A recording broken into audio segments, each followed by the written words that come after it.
હું સ્કૂટર ચલાવું, વિક્રમભાઈ મને આમ પાછળથી પેલું જે આપણે બ્લેન્કેટ કહીએ મને ઓઢાડીને બેઠેલા. એવી રાત્રે 2 વાગે અમે દહેગામ સ્ટુડિયો રખ્યાલ ડરતા એ બી હાઈવે સિંગલ પટ્ટી હાઈવે હતો, એટલા બીક બી બહુ લાગતી. અહીંયાથી રિલીફ રોડ જતો, મારી પાસે ભાડાના બી પૈસા ના હોય, ચાલતો બી જતો ઘણી વખત. થલતેજથી રિલીફ રોડ 12 કિલોમીટર થાય, તો હું 12 કિલોમીટર ચાલતો જાઉં. મારી પાસે બસમાં બેસવાના પૈસા ના હોય. લક્ષ્મી સ્ટુડિયો મેં 95 સુધી ચાલ્યો. મારો મોટો બાબુ જીગરના નામથી મેં જીગર સ્ટુડિયો, પછી લક્ષ્મી સ્ટુડિયોનું જીગર સ્ટુડિયો કરી દીધું. પાર્થભાઈ તો જો કે મિત્ર છે અમારા, અને ચેનલ પણ મારી જ છે. સિનેમા સાહિત્યના તમે સબસ્ક્રાઈબ કરો, શેર કરો, અને બેલ આઇકન તો જરૂરથી દબાવજો. નમસ્તે દોસ્તો, હું છું પાર્થ દવે અને સિનેમા સાહિત્યમાં તમારું સ્વાગત છે. મારી સાથે તમને જે દેખાય છે એ ગુણવંત ઠાકોર છે. હું અત્યારે એમની ઓફિસ જીગર સ્ટુડિયોમાં બેઠો છું. 35 વર્ષ કરતાં વધારે વર્ષોથી તેઓ એન્ટરટેનમેન્ટ, મનોરંજનની દુનિયા સાથે સંકળાયેલા છે. બહુ બધા આલ્બમ્સ તમે જોયા હશે. એમણે આખી બે દુનિયા જોઈ છે, કેસેટની અને હવે યુટ્યુબની. અને અત્યારે અઢળક ગીતો તમારા કાને પડ્યા હશે, તમે ગાડીમાં સાંભળ્યા હશે. એ ગુણવંતભાઈ ઠાકોર ના જીગર સ્ટુડિયોના ત્યાંથી આવેલા છે, અને આપણે તેમની જર્ની સાંભળવી છે. સામાન્ય રીતે આપણે કલાકારને ઓળખતા હોઈએ, જે ગીત ગાતા હોય, ગાયક, લોક કલાકારને ઓળખતા હોઈએ, પણ એમની પાછળ જે બિહાઇન્ડ ધ સીન્સ, એની પાછળ જે વ્યક્તિઓ હોય છે એને આપણે હંમેશા સિનેમા સાહિત્યમાં મળતા હોઈએ છીએ. તો સૌથી પહેલાં તો ગુણવંતભાઈ, તમારો આભાર કે તમે અમને સમય આપ્યો. તમારી શરૂઆત વિશે કહો. અત્યારે આપણે ઓફિસે બેઠા છીએ જીગર સ્ટુડિયોની, પણ જ્યારે આ નહોતી ત્યારની વાત કરો. તમારું ગામ કયું, ક્યાંથી શરૂઆત થઈ? મારું ગામ કડી તાલુકામાં લોર ગામ આવ્યું. અમે લોકો લોર ગામના વતની છીએ. અને થલતેજ ગામ મારા પપ્પા, મારા ફોઈ અમને અહીંયા લાવેલા. અમને અહીંયા 50 વર્ષ થઈ ગયા. અને શરૂઆતની જર્નીમાં એવું છે કે મારા પપ્પા ખેડૂત પુત્ર છે, હું પણ એક ખેડૂત પુત્ર જ કહેવાઉં. પપ્પા ખેતી નહોતી ફાવતી પપ્પાના. મારા જે મોટા બાપા જે છે, મારા પપ્પાના ભાઈઓ છે, એ બધા ખેતી કરતા. પપ્પા શું કે ભણેલા થોડા છે, એટલે SSC પાસ કરેલું, 10 ધોરણ ભણેલા છે, એટલે એમને ખેતી કામમાં મન નહોતું, એટલે નાનો મોટો ધંધો કંઈક કર્યા કરે એમ. તો એમણે થલતેજ ગામમાં આવીને પછી એમને પાન પાર્લર ચાલુ કર્યું. પછી હું બધું જોતો એમ કે બધું આ ફિલ્મ ઇન્ડસ્ટ્રીના બધા સિંગરો જોઈએ, પછી બોલિવૂડ મને વધારે પસંદ પડે, એટલે હું બોલિવૂડના એક્ટર્સના બધા ફોટા જોઉં. પછી એ લોકોનું આમ જોઈને એમથી ઈચ્છા થાય કે આપણે બી આવું કંઈક કરીએ એમ. તો પહેલાં એવું હતું કે એકચ્યુઅલી હીરો તરીકેની આમ પહેલાં લગાવ વધારે હતો કે આપણે એઝ એ એક્ટર તરીકે કામ કરીએ એમ. પછી ધીમે ધીમે શરૂઆત કરીએ. આપણે 88ની સાલની અંદર હું અમારા એક સિંગર મિત્ર હતા, એમની સાથે એમાં મને કે આમાં કંઈક મારે સિંગર તરીકે એડ થવું છે, જોઈન થવું છે, તો મને કંઈક રસ્તો બતાવો. તો હું એમને લઈને રિલીફ રોડ ઉપર જતો હું 88માં. તો 88માં જતો એટલે મને ત્યાં ગયા પછી એવું લાગ્યું કે એઝ એ એક્ટર તરીકેની બહુ લાઈફ ના હોય એમ, કે 5 વર્ષ, 10 વર્ષ કે 15 વર્ષ, જે દસકો આપણો ચાલતો હોય ત્યાં સુધી વસ્તુ બરાબર છે. પછી એવું લાગ્યું કે એક રાઇટર છીએ કે તો આપણે એવું કંઈક કરીએ તો આપણે લાઈફ ટાઈમ આપણો ચાલે એમ. તો હું એઝ એ રાઇટર તરીકે 1989ની અંદર મેં ફર્સ્ટ આલ્બમ એક બનાવ્યું, જે મેં એઝ એ રાઇટર તરીકે કામ કર્યું હતું. અને એ બનાવ્યા પછી મેં એ આલ્બમને માર્કેટમાં વેચી દીધું હતું. મેં વેચવામાં એ જ્યારે હું લઈને બનાવ્યા પછી વેચવા નીકળ્યો, કોઈ આલ્બમ લેવા તૈયાર નહોતું, કારણ કે એની અંદર કોઈ મ્યુઝિક નહોતું. ખાલી એક ઢોલ ઉપર, જે એ વખતે જે જમાનામાં ઢોલ ઉપર ફર્સ્ટ આલ્બમ બનાવેલું, ખાલી ઢોલ ઉપર સિંગર ગાય. તો લોકો જે બી પ્રોડ્યુસરો હોય, જે બી કંપનીઓ સાંભળે, એટલે કે આમાં તો કોઈ મ્યુઝિક નથી, આમાં કોઈ સાઇડ રિધમ નથી, તો આ તો કેવી રીતે ચાલે? એટલે મેં કહ્યું કે આ વસ્તુ જે પહેલી ફર્સ્ટ ટાઈમની છે, આ લોકોને ગમશે, જે ગામઠી વસ્તુ છે. પછી મને એ સમયે મને 6000માં મને આલ્બમ પડ્યું હતું ટોટલ ખર્ચ. તો મને એ વખતે 4000માં એ લોકોએ માગ્યું. એક પાર્ટી તૈયાર થઈ તો એણે 4000માં માગ્યું. 4000માં મેં એને વેચી દીધું, 2000 નુકસાન ખાધું. આ 88-89ની વાત કરું છું. તો 2000 નુકસાન લોસ ખાધા પછી એ આલ્બમ એ લોકોએ રિલીઝ કર્યું, તો એની 4 થી 5 લાખ કેસેટ વેચાઈ. એમનું નામ આલ્બમનું નામ હતું વાવવાળી ખોડિયાર. ભાગ 3 કરીને મેં બનાવ્યો હતો. એના પહેલાં 1-2 ભાગ આવી ગયા હતા, જે બીજી કંપનીના હતા, બીજા રાઇટર હતા. પણ મેં જે બનાવ્યું હતું એ મગરવાડી ખોડિયાર વાવવાડી ખોડિયાર ભાગ 3 બનાવ્યું હતું. એમાં ગાયકો ને બધે કોણ કોણ હતા ત્યારે? મહેશસિંહ ચૌહાણ હતા. અને એની અંદર મ્યુઝિકલ ટીમ જે કે હોય એ આપણે ગામઠી ટીમ જે આપણી ગામડામાં જે અમારા દેશી બહેનો જે ગાતા હોય ઢોલ ઉપર એ સ્ટાઇલથી અમે બનાવ્યું હતું. એટલે લોકોને ફર્સ્ટ ટાઈમ હતું એટલે બહુ પસંદ પડ્યું એ. બરાબર. અને એ કેસેટ હતી? કેસેટ 1 કલાકની કેસેટ આવે. અચ્છા. અને એ બનાવ્યા પછી જ મેં 2000 લોસ લીધા પછી મને એ પાર્ટી મને ફરીથી બોલાવ્યો કે મને આવા થોડા કરી દો તમે. એટલે મેં એમને કહ્યું કે મને લોસ પડે એવો મારે ના કરાય, મને નફો ના મળે કંઈ નહીં, પણ મારી જે મૂડી છે જે મને જેટલા પૈસામાં પડતર કોસ્ટ છે તો તમારે મને આપવી જ જોઈએ.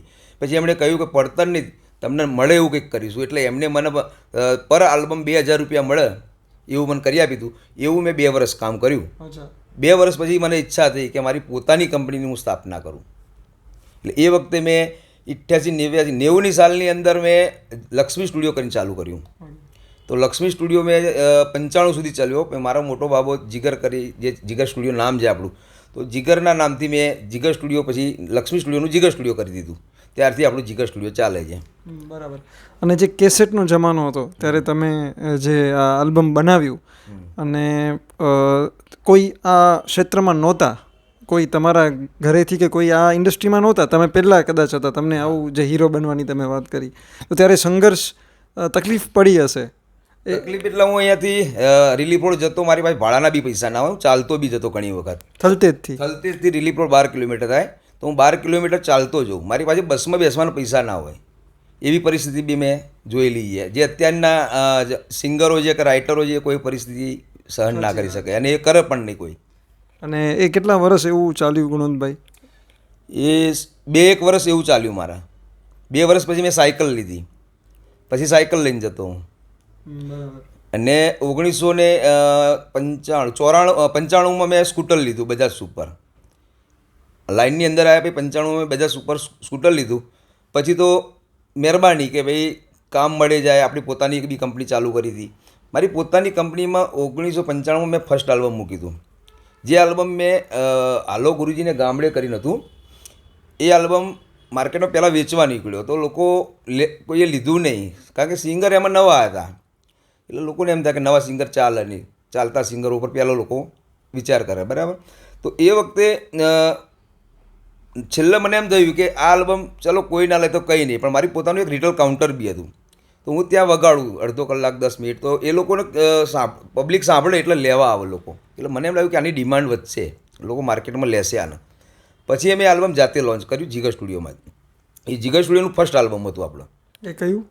હાલો ગુરુજીને ગામડે. ઓકે. અને એના સિંગર હતા લીલાજી ઠાકોર કરીને, જે આંખે એમને દેખાતું નહોતું, બ્લાઇન્ડેસ હતા, સુરદાસ હતા. તો એ વખતે મેં 500 કેસેટથી શરૂઆત કરી હતી એમાં. તો ધીમે ધીમે ડિમાન્ડ વધી.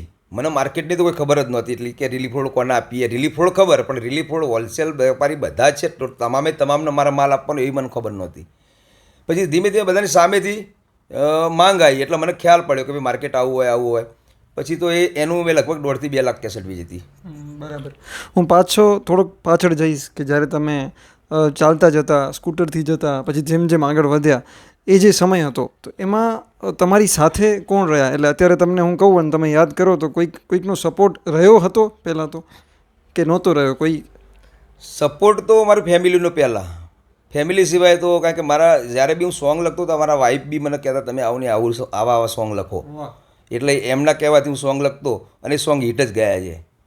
ઘણા બધા સોંગ છે જેમણે જે લગ્ન ગીતો કહેવાય કે અમારા સમાજમાં કે રબારી સમાજમાં, ઠાકોર સમાજમાં જે ગવાતા લોકગીતો હોય.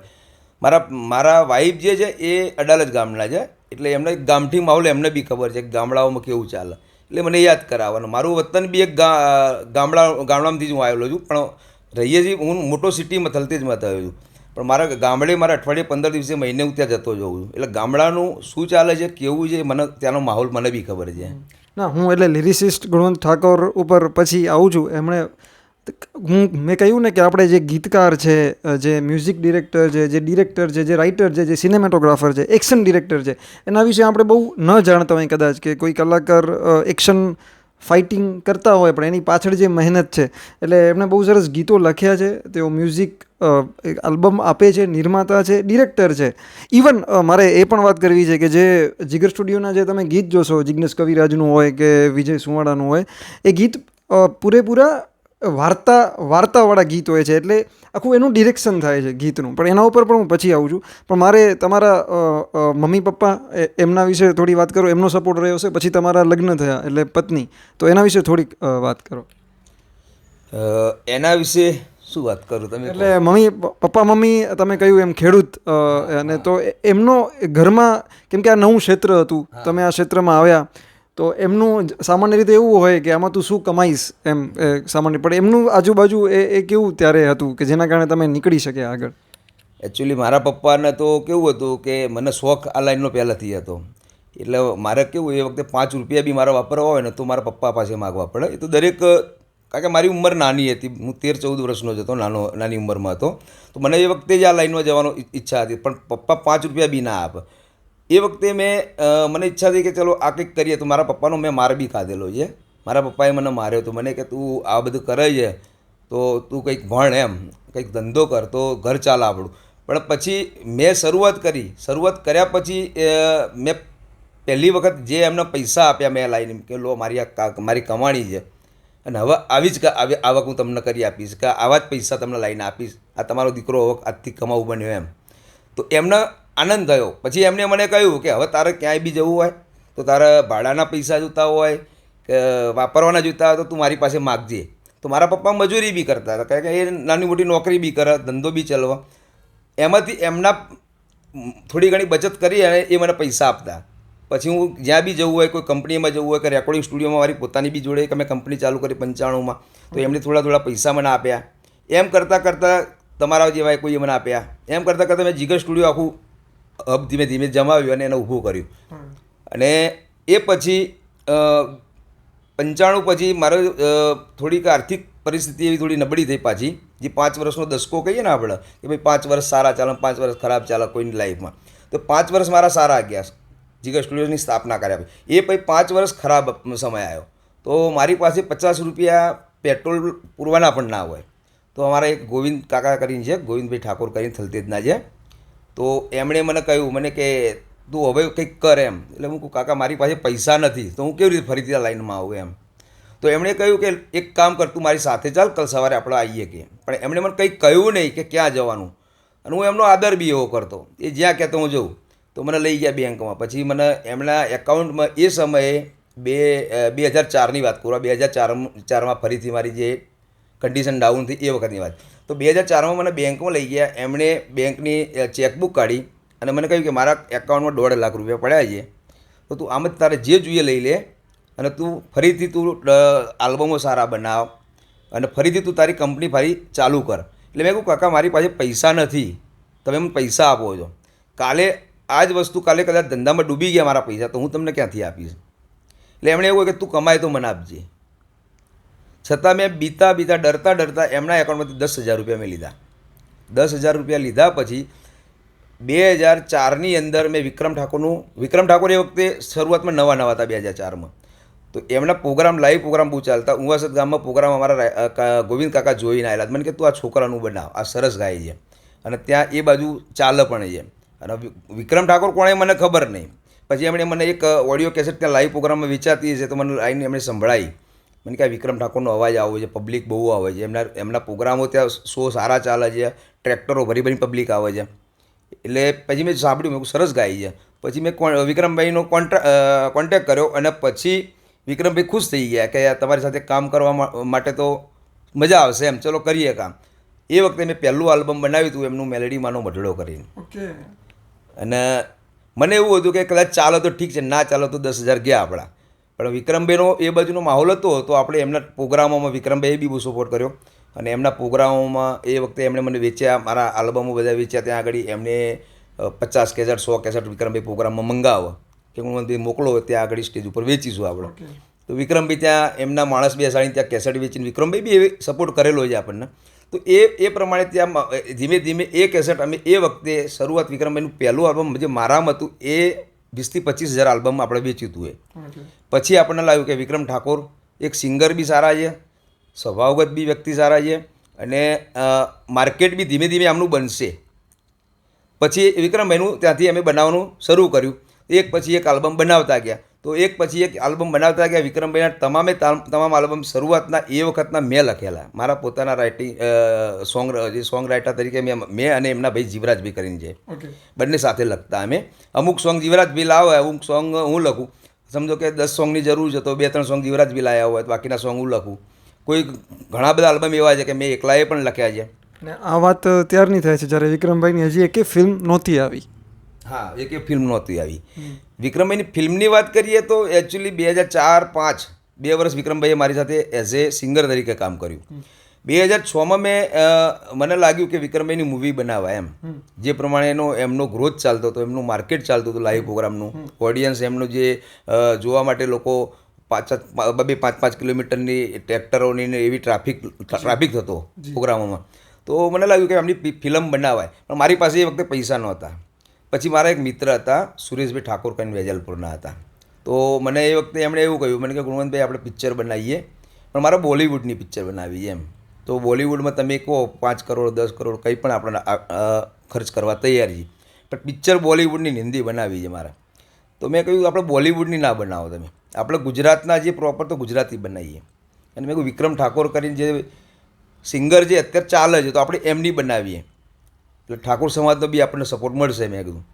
તો એમને થોડુંક શરૂઆતમાં લાગ્યું કે આપણે બનાવાય ના બનાવાય. પછી મેં એમને હિંમત આપી, મેં બનાવો ચાલશે. એટલે મને કે કંઈ વાંધો, તમે કહો તો બનાવીએ. પછી મેં વિક્રમભાઈને વાત કરી કે વિક્રમભાઈ આપણે તમારી મૂવી બનાવી એમ.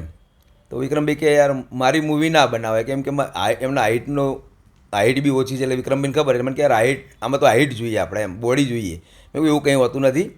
સિંગરનું નામ આટલું પોપ્યુલર, તમે આટલા પોપ્યુલર સિંગર છો, માર્કેટમાં ચાલો છો, એટલે પબ્લિક એમે તમને જોવા આવશે.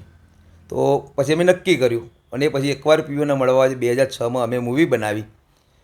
એમાંથી સુરેશભાઈ પછી બાદ થઈ ગયા હતા, કારણ કે સુરેશભાઈ અમારા જે એકવાર પીઓમાં જે 6 પાર્ટનર હતા, એ 6 પાર્ટનર મને મળ્યા પછી મારી ઓફિસ આવ્યા. એટલે મને કે તમે ફિલ્મ બનાવો છો, તો સુરેશભાઈની જગ્યાએ અમે આવી ગયા. સુરેશભાઈને આપણે એમના પૈસા નહીં આપણના, એમના લેવાય નથી કે અમે પૈસા બધા અમે ટોટલ મૂડી રોકાણ અમે કરીએ. મેં કંઈ વાંધો નહીં. ભાઈ મેં સુરેશભાઈને વાત કરી, સુરેશભાઈ એવું કહ્યું કે ભાઈ કંઈ વાંધો નહીં, તમે બનાવો પણ મારી પિક્ચર જેવું મને લાગવું જોઈએ. એટલે પછી મારા પાર્ટનરો એવું કહ્યું કે તમે એઝ એ એક્ટર તરીકે અંદર આવી જાઓ, એટલે પડદા ઉપર તમે દેખાશો, એટલે ફિલ્મ તમારી જ થઈ. એટલે સુરેશભાઈ કે એવું કે મને કંઈ વાંધો નથી. અને પછી એ ફિલ્મ હિટ ગઈ, તમને ખબર છે, પ્રેક્ષકોને ખબર છે, એકવાર પીયુને મળવા જે ફિલ્મ કેવી ચાલી. અને એના ગીતોમાં એઝ અ લિરિસિસ્ટ તમારું પણ નામ છે. હા, એમાં જે સોંગ હતા એકવાર પીયુને મળવા છે, એમાં મેં અને જીવરાજભાઈ ઠાકોર બંને સાથે મળીને લખ્યા હતા. અને એ ગીત તો બહુ સારો રિસ્પોન્સ મળ્યો. અને વિક્રમભાઈ હજી એ ડાયરાના પ્રોગ્રામ કરે છે અને ફિલ્મો પણ કરે છે.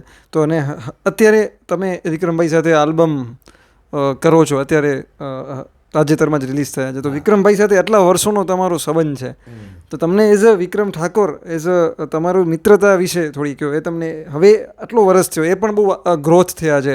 એમણે ઇન્ટરવ્યૂમાં એમના હાઇટ વિશે પણ વાત કરી હતી કે શરૂઆતમાં મને એવું થતું, પછી એ રીતે જે તેઓ એમાંથી બહાર નીકળ્યા, હવે તો બોડી પણ એમની અને એમનો સન પણ હવે તો મોટો થઈ ગયો છે. તો તમારી જે એમના સાથે જે સંબંધ રહ્યો એના વિશે વાત કરો. સંબંધમાં તો કેવું કે સાથે કામ કરતા હતા, કામ કરતાં મિત્ર જ છીએ અમે લોકો, એવી રીતે રહેલા છીએ.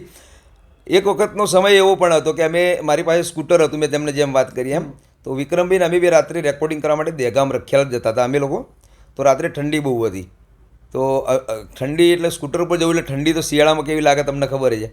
તો અમે વિક્રમભાઈ, હું સ્કૂટર ચલાવું, વિક્રમભાઈ મને આમ પાછળથી પેલું જે આપણે બ્લેન્કેટ કહીએ મને ઓઢાડીને બેઠેલા, અને હું સ્કૂટર ચલાવું. એવી રાત્રે 2 વાગે અમે દહેગામ સ્ટુડિયો રખિયાલ ડરતા, એ બી હાઈવે સિંગલ પટ્ટી હાઈવે હતો, એટલા બીક બી બહુ લાગતી. એટલે મિત્રતા આવી હતી કે અમે વિક્રમભાઈને બી રાત્રે કહીએ, અડધી રાતે તો વિક્રમભાઈ બી તૈયાર થઈ જાય. મને વિક્રમભાઈ અડધી રાતે ફોન કરે કે ગુણવંતભાઈ પ્રોગ્રામમાં આવું કંઈ છે, તો હું ત્યાં બી જાઉં. એટલે મિત્રતામાં એકબીજાનું હાલ બી જે શરૂઆતમાં જેવી મિત્રતા એ જ મિત્રતા અત્યારે અમારે બંનેની કાયમ જ છે.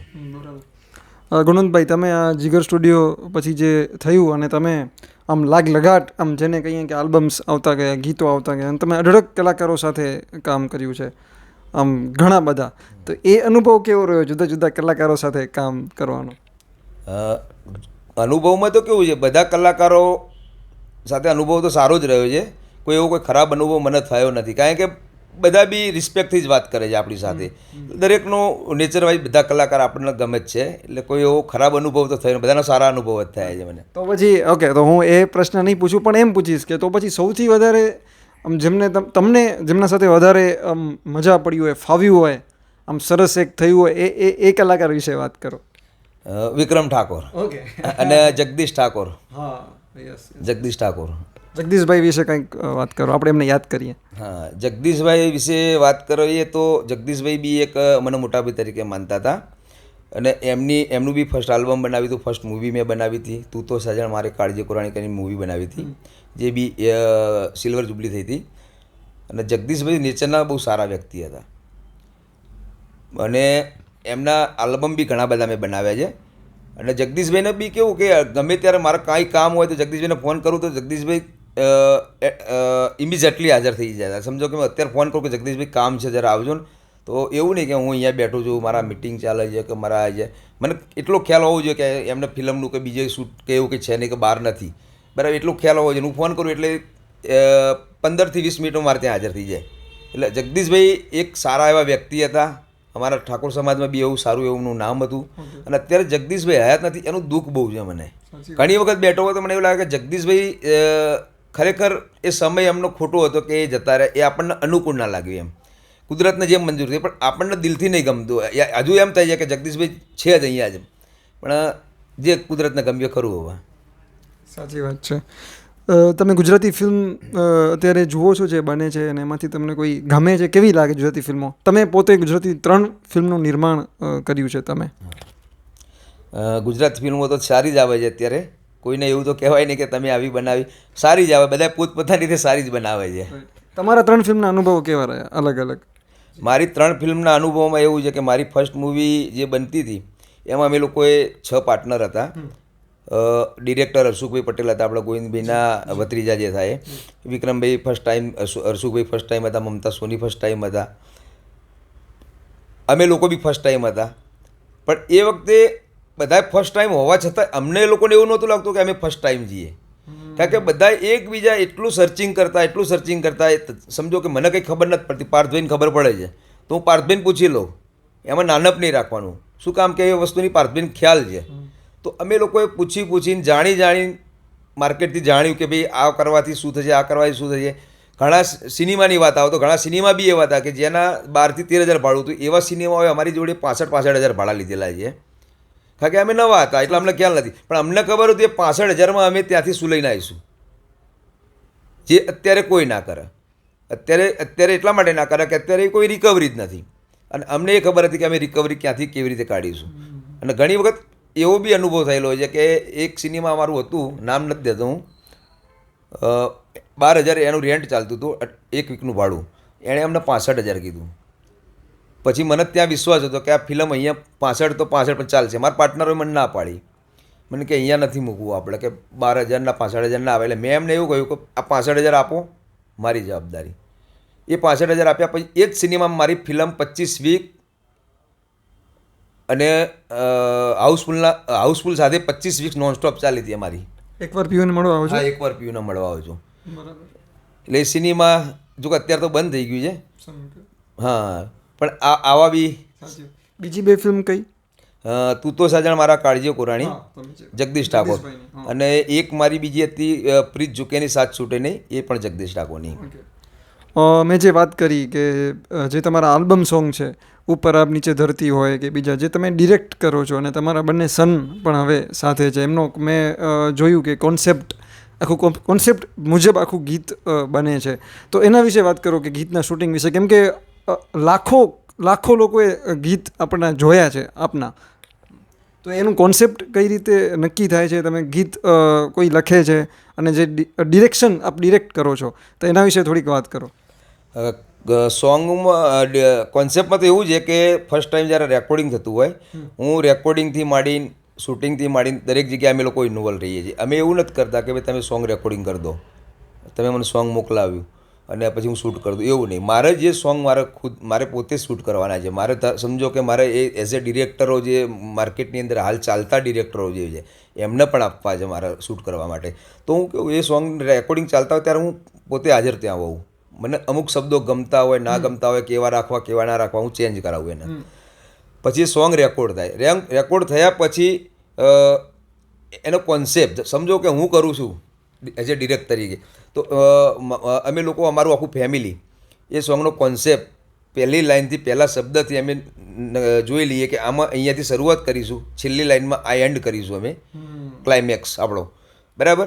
એ અમે લોકો એક સોંગના કોન્સેપ્ટ પાછળ મિનિમમ 15 થી 20 દિવસ લઈએ છીએ અમે. પછી એનો કોઈ ડ્રેસીસ રિક્વાયરમેન્ટવાળી હોય, કોઈ લોકેશન હોય તો એમાં સમય, એટલે મારો ખુદને જે હું પોતે સોંગ શૂટ કરું છું એમાં મિનિમમ મારા 3-1 મહિના તો જોઈએ મારે. જે લોકો ફિલ્મ 3 મહિનામાં સિનેમાના પડદા પર લાગી જાય છે, અમે 3 મહિને એક સોંગ હું પોતે રેકોર્ડિંગથી માંડીને, શૂટથી માંડીને, રિલીઝથી માંડીને આટલો સમય 3 મહિનાનો તો મારે જોઈએ. એટલે આ છે સફળતાનું રહસ્ય. જીગર સ્ટુડિયો ઉપર કદાચ જિગ્નેશ કવિરાજ છે, આકાશ ઠાકોર છે, એમના ગીત વધારે જોવાયા છે. એ જે 2 ગીતો છે, ઉપર આકાશ નીચે ધરતી છે, આકાશ ઠાકોરનું ગીત છે, એ ગીતનું શૂટિંગ થયું ત્યારની થોડી વાત કરો. અને તમને ત્યારે ખબર હતી કે આટલું બધું એ લોકપ્રિય થશે? એકચ્યુઅલી જ્યારે શૂટ કરતા ત્યારે એવું લાગતું મને કે આ લોકપ્રિય તો થશે જ, કારણ કે એની ટ્યુન એવી હતી, પછી એનું મ્યુઝિકલી એવું હતું, સિંગિંગ એવું હતું, અમારો જે કોન્સેપ્ટ હતો, અમારો જે સ્ટોરી હતી અમારી જે હતી, પછી એનું જે લિપસિંગ કહેવાય, આપણે જે સિંગરના લિપસિંગ જે હોય, લિપસિંગમાં લોકો શું કરે કે અમે બી એવું કરેલું છે કે સિંગરને ઊભા કરી દીધા કેમેરાની સામે, 3 વખત એના લિપસિંગ લઈ લઈએ, 4 વખત લઈ લઈએ, પછી એ લિપસિંગ મૂકી દઈએ આપણે. પણ અમે લોકો એમાં નવું લાયા કે ભાઈ લિપસિંગની અંદર બેકગ્રાઉન્ડમાં એક કોરસનું જે આપણે ગ્રુપ કહીએ, ગ્રુપ આપણે જે છોકરીઓનું ગ્રુપ આખું ટ્રેડિશનલ ડ્રેસ, એટલે થોડુંક ફિલ્મી જાજર મને લાગે એવું અમે થોડુંક એ નવું કર્યું હતું થોડું ફર્સ્ટ ટાઈમ આપણે, તો લોકોને એ વધારે ગમ્યું. અને એ વખતે મને પણ એવું લાગ્યું કે આ સોંગમાં કંઈક તાકાત છે. જે જગ્યાએ હું અહીંયા આપણા અમરાપુર શું કહેવાય સપ્નસૃષ્ટિ નદીમાં અમે શૂટ કરતા હતા, તો ત્યાં આગળ આખો માહોલ જ એવો બની ગયેલો કે આ સોંગ સુપર ડુપર હિટ જશે. અને મને એ દિવસે એવું હતું કે 1 ડે 2 મિલિયન તો થવું જોઈએ, પછી ખબર નહીં ચાલે કે ના ચાલે. પણ કુદરતી સંજોગ, કુદરતી માહોલ એવો બની ગયો કે જે શૂટ થવાનો જે શુભ ચોઘડિયા કહીએ, રેકોર્ડ થવાના જે શુભ ચોઘડિયા કહીએ, એ બધા સાથે મળ્યા. 1 ડે 1 મિલિયન, 30 દિવસના 30 મિલિયન, રોજનું 1 મિલિયન સોંગ. ગુજરાતમાં મને ખ્યાલ છે ત્યાં સુધી કદાચ કોઈ સોંગ એવું 30 દિવસ સળંગ ચાલ્યું હોય, રોજનું મિલિયન લાવતું હોય એવું લગભગ કોઈ છે નહીં. પછી કદાચ કોઈ હોય તો મને ખ્યાલ નથી. સાચી વાત છે. છેલ્લો આપણે અંતિમ પડાવ તરફ છીએ ઇન્ટરવ્યૂના, વાતચીતના. જીગર સ્ટુડિયો ગુણવંતભાઈ હવે નવું શું કરવાના છે? કંઈ તમે જો વાત કરી શકો આવનારા પ્રોજેક્ટ વિશે, આલ્બમ વિશે. હમણાં જે રામ અયોધ્યા આયે હે, હમણાં એક નવું ગીત આવ્યું છે, એના વિશે થોડી વાત કરો.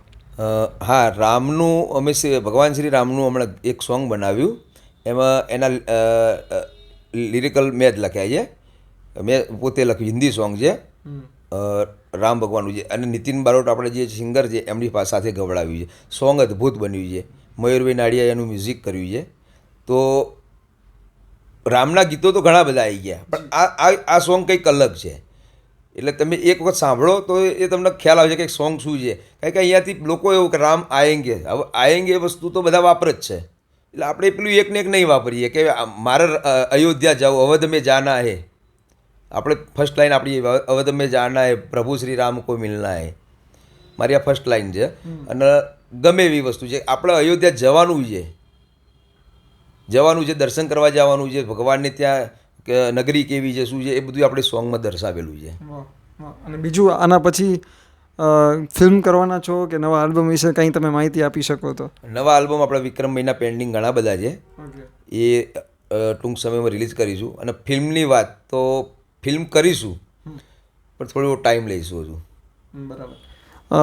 થેન્ક યુ ગુણવંતભાઈ, મને બહુ મજા આવી તમારા સાથે વાત કરીને. ફાઇનલી આપણે મળ્યા આજે. તમને કેવું લાગ્યું વાતચીતમાં?